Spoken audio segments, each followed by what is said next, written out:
دعوت اظہار دوں گی نونہال ایمان شہزاد کو۔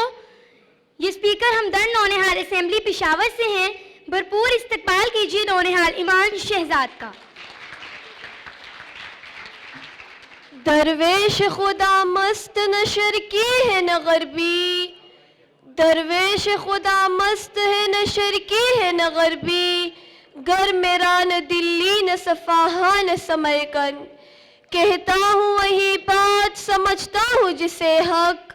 کہتا ہوں وہی بات سمجھتا ہوں جسے حق، نہ ابلۂ مسجد ہوں نہ تہذیب کا فرزند، اپنے بھی خفا مجھ سے بیگانے بھی ناخوش، اپنے بھی خفا مجھ سے بیگانے بھی ناخوش، میں زہر ہلاہل کو کبھی کہہ نہ سکا کن۔ قابل صد احترام مہمان خصوصی محترم جناب ڈاکٹر آصف محمود شاہ صاحب، وفاقی مستحب اعلیٰ،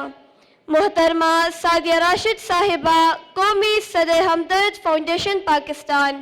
محترم جناب محمد عبداللہ گل صاحب، چیئرمین تحریک جوانان پاکستان، میں ایمان شہزاد، اسپیکر ہمدرد نونہال اسمبلی پشاور،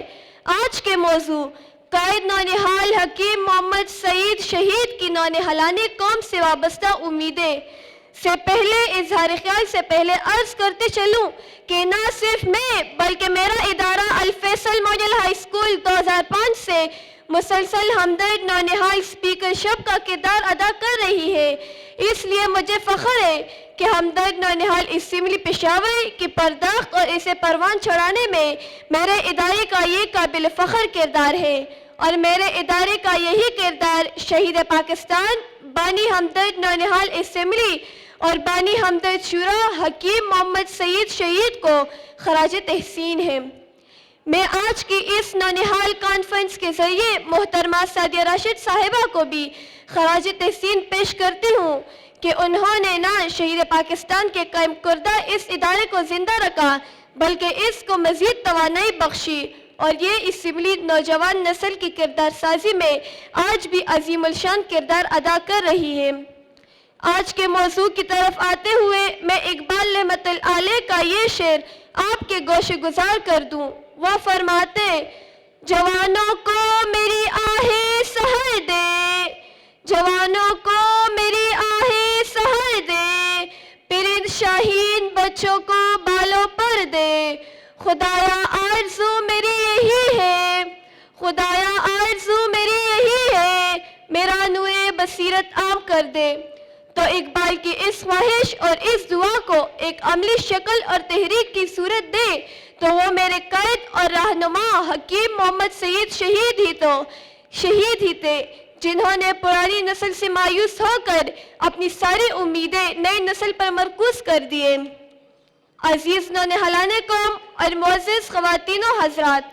جیسا کہ میں نے پہلے عرض کیا کہ حکیم سعید شہید نے جب قوم کی اصلاح اور رہنمائی کا بیڑا اٹھایا تو بڑوں سے مایوس ہو کر بالآخر آپ نے اپنی توجہ اور امیدوں کا مرکز نونہالانِ قوم کو بنایا۔ وہ خود فرماتے تھے کہ یہ نونہال اگرچہ ابھی تک چھوٹے ہیں، جب یہ بڑے ہوں گے تو ایسی تربیت کے طفیل اور اس قوم کی باغ دوڑ بہتر طریقے سے سنبھال سکیں گے۔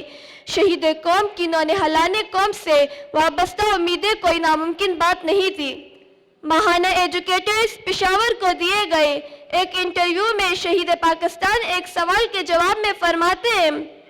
پرائمری تعلیم ہر نونہال تک پہنچا دینا از بس ضروری ہے، اور اس کا نصاب ایسا بنانا چاہیے کہ جو آج کے نونہال کو کل کا دیانتدار شہری بنانا سکھا دے۔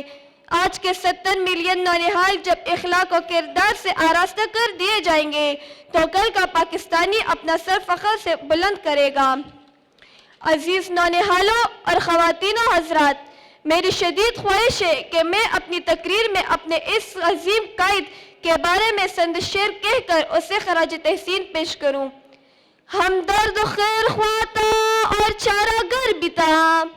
ہمدرد و خیر خواہ تھا اور چارہ گر بھی تھا، اس کا شعور و فکر و نظر معتبر بھی تھا،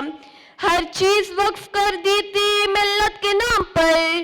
ہر چیز وقف کر دی تھی ملت کے نام پر، سب قوم کے لیے ہی تھا جو بال و زر بھی تھا.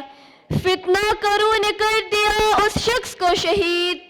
فتنہ کروں نے کر دیا اس شخص کو شہید جو امن کا سفیر تھا اور بے ضرر بھی تھا. شکریہ والسلام.